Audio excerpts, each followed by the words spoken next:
Hello my little champs, welcome back to my channel shape your study. आज ये आपका बहुत ही इम्पोर्टेंट वीडियो जो है आ गया है, जो कि है इंश्योरेंस। इंश्योरेंस स्टार्ट करने से पहले मैं आपको एक स्टोरी बताऊंगी। वो स्टोरी के जरिए इंश्योरेंस का कंसेप्ट भी आपको समझ में आ जाएगा, इंश्योरेंस क्या है, इन सब चीज़ों के बारे में भी आपको समझ में आ जाएगा। तो स्टार्ट करते हैं। मान लीजिए आपके टर्म 2 के एग्ज़ाम आने वाले हैं, आप अपने स्टडी टेबल पे या जहाँ पे आप पढ़ते हैं वहाँ पे पढ़ने बैठे, ठीक है। उसके बाद क्या हुआ, जैसे ही पढ़ने बैठते हैं वैसे ही माँ आपको आवाज़ लगाती है कि बेटा या बेटी आप ये काम कर लो, मैं थोड़ा बाहर जा रही हूँ, आप ये काम कर लो। तो आप उठते हैं, काम करते हैं, फिर टेबल पे स्टडी करने के लिए बैठते हैं। फिर उसके बाद आप जैसे ही पढ़ना करते हैं, एक दो सम सॉल्व करते हैं, तो उसके बाद फिर देखते हैं कि आपका बड़ा भाई बाहर से फुटबॉल खेल के आ गया। तो बोलता है चलो तुम भी फुटबॉल खेलो, मैं तो खेल के आ गया। तो आपका भी माइंड थोड़ा डाइवर्ट हो जाता है, आप भी जाते हैं 10-15 मिनट खेल करके, फिर वापस आते हैं, फिर पढ़ने बैठते हैं। जैसे फिर पढ़ते हैं वैसे आपके पापा का बेल बजता है, टिंग टोंग टिंग टोंग। तो आप जाके डोर खोलते हैं, पापा होते हैं। मम्मी नहीं है तो पापा के लिए आपको चाय या कॉफ़ी बनानी पड़ेगी। तो आप बोलेंगे कि मैम ये कौन सा स्टोरी सुना रही हैं। एक्चुअली मेरा स्टोरी सुनाने के पीछे का जो रीज़न है वो ये है कि अगर हम किसी काम को कर रहे हैं और उसमें बार बार इंटरप्शन हो, बार बार डिस्टर्बेंस हो, तो हम उस काम को अच्छे से नहीं कर सकते हैं।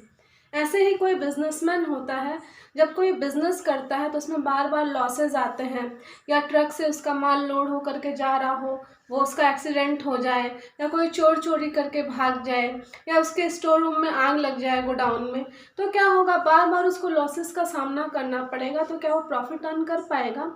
क्योंकि the main motto of the business is earning profit. If he is not capable of earning profit, how he will do the business? ठीक है, तो ये है प्रॉब्लम। तो इस जो प्रॉब्लम है, इसका सॉल्यूशन ढूंढने के लिए एक इंस्टीट्यूशन एग्जिस्ट हुआ इंडिया में, ठीक है। उस इंस्टीट्यूशन ने बोला बिजनेसमैन आप अपना बिजनेस, और मनुष्य आप अपना काम अच्छे से करिए, आपके लाइफ में जो भी चिंताएं होंगी उन चिंताओं को मैं दूर कर दूंगा, लेकिन उसके बदले में आप मुझको कुछ फीस दे दीजिएगा, क्योंकि मुझे भी तो भाई अपना आगे लाइवलीहुड चलाना है। तो मनुष्य और बिजनेसमैन और इंस्टीट्यूशन सब अग्री हो जाते हैं, और इंस्टीट्यूशन के साथ जा कर के कॉन्ट्रैक्ट लेते हैं। उस कॉन्ट्रैक्ट में एक तरफ वो इंस्टीट्यूशन उनका जो लॉसेज है उसको इंडेमनीफाई करता है, उसको कंपनसेट करता है, और उसके अगेंस्ट में क्या होता है, जिस बंदे का वो कंपनसेट कर रहा है उसे as a fees, as a nominal cost premium देना पड़ता है। ये सारी टर्मिनोलॉजी क्या क्या है हम लोग इंश्योरेंस के इस डेफिनेशन से समझेंगे। हो आपको समझ में तो आ गया होगा, अभी डेफिनेशन से आपका और भी क्लियरिटी एकदम क्रिस्टल क्लियर हो जाएगा। Insurance, insurance is a contract. Contract क्या होता है, 2 या 3 लोगों के बीच में होता है। Contract between 2 parties. यहाँ पे कंसीडर करिएगा, क्वेश्चन पूछा जाता है how many parties are there in a insurance. तो there are 2 parties where one party is in consideration of some money payment undertakes to indemnify। जहाँ पे एक पार्टी जो है ये प्रॉमिस करती है कि मैं आपका क्या करूँगी, आपका जो मनी है आप मुझे पेमेंट करिए, मैं इंडेमनीफाई करूँगी आपके लॉसेस को।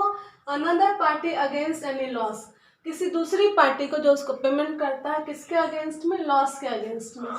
और agrees to pay the other party an agreed sum of money on the happening of an certain event। Event क्या होता है, ज़रूरी नहीं कि कोई लॉस हो तभी इंश्योरेंस कंपनी आपको पेमेंट करेगी।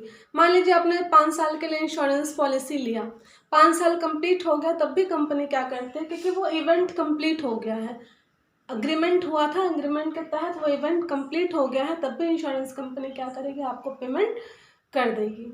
अब यहाँ पे हम लोग एक एक चीज़ों के बारे में जानते हैं कि ये 2 पार्टीज का नाम क्या क्या है। जो यहाँ पे 1 पार्टी लिखा हुआ है, इट इज अ इंश्योरर, ठीक है।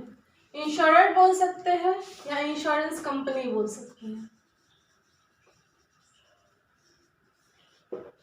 और जो अनदर पार्टी है, that mean the second party है, वो क्या होता है, इंश्योर्ड। इंश्योर्ड कौन होता है, जो कि आपको प्रीमियम का अमाउंट या फिर जो पॉलिसी लेता है, the policy holder is known as insured. Here you can say that it is a policy holder. ठीक है, दोनों पार्टी का कंसेप्ट क्लियर आया। लेकिन जो यहाँ पे एक टर्मिनोलॉजी आती है पेमेंट, कहाँ गया मेरा पेमेंट, पे अनदर पार्टी आ गया या पेमेंट हो गया, ठीक है, ये पेमेंट। इन दोनों का मतलब क्या होता है, पेमेंट का मतलब एक नॉमिनल कॉस्ट। नॉमिनल कॉस्ट क्या होती है, insured policy holder insurance company को देता है, उसको क्या बोलते हैं, उस फीस का एक टर्मिनोलॉजी होती है, वो भी बार बार पूछा जाता है, that is regarded as premium.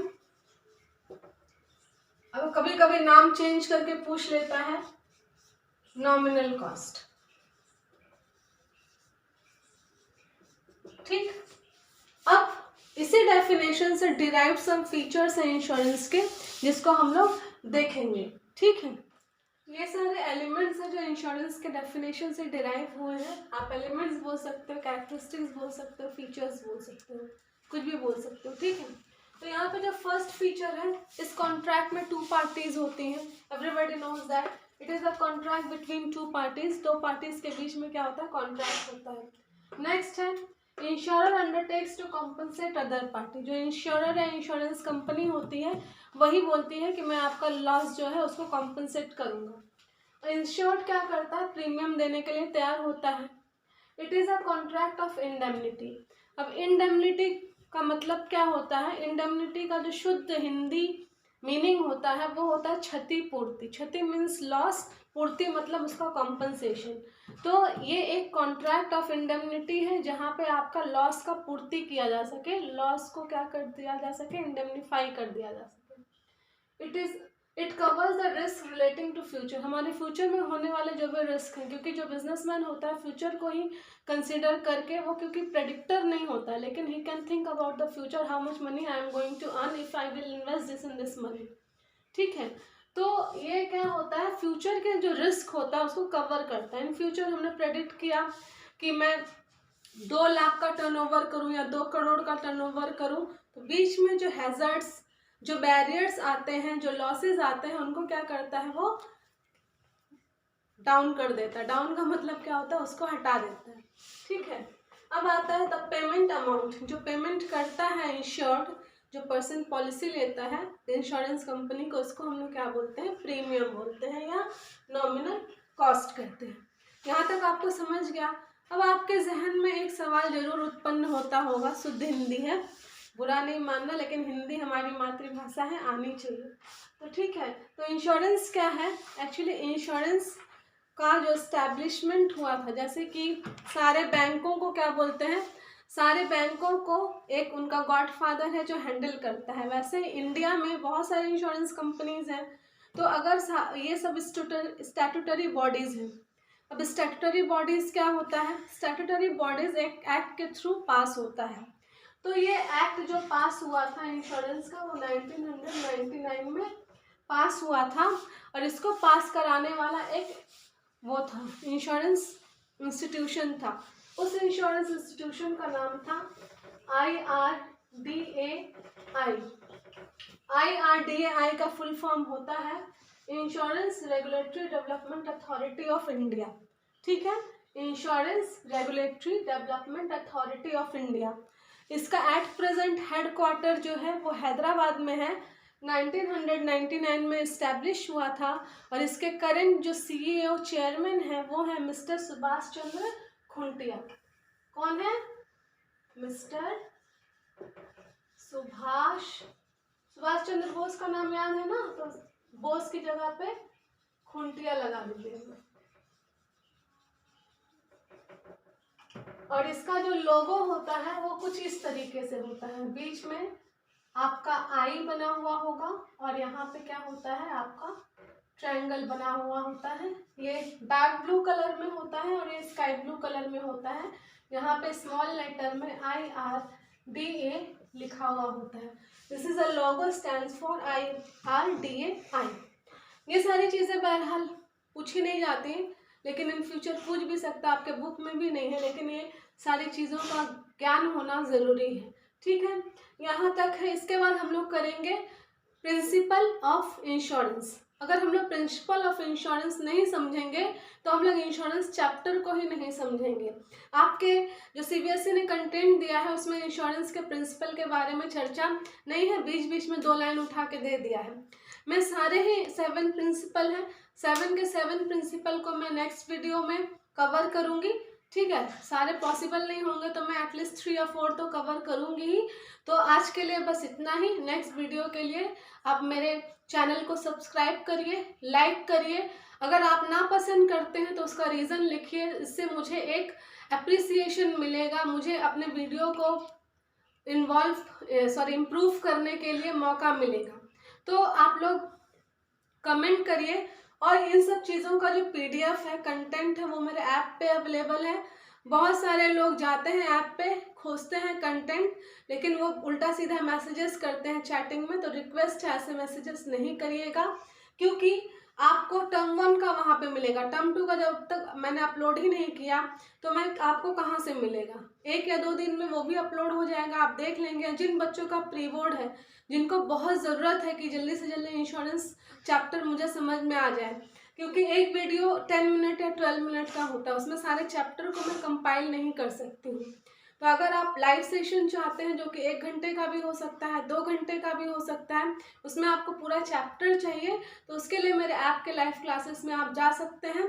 Fees मैंने बहुत कम कर दी है। अगर आपको 3 दिन की लाइव क्लासेस चाहिए तो आपको पूरा 1 या 2 चैप्टर कवर करना है, तो मैं 3-4 दिन 1-1 घंटे 2-2 घंटे की लाइव क्लासेस दूंगी। फीस बहुत नॉमिनल है, आप जा करके वहाँ पे चेक कर सकते हैं। आप पे करके जिसको अर्जेंट है वो वहाँ से चेकआउट कर सकते हैं। Thanks for watching, bye bye and wait for the next video.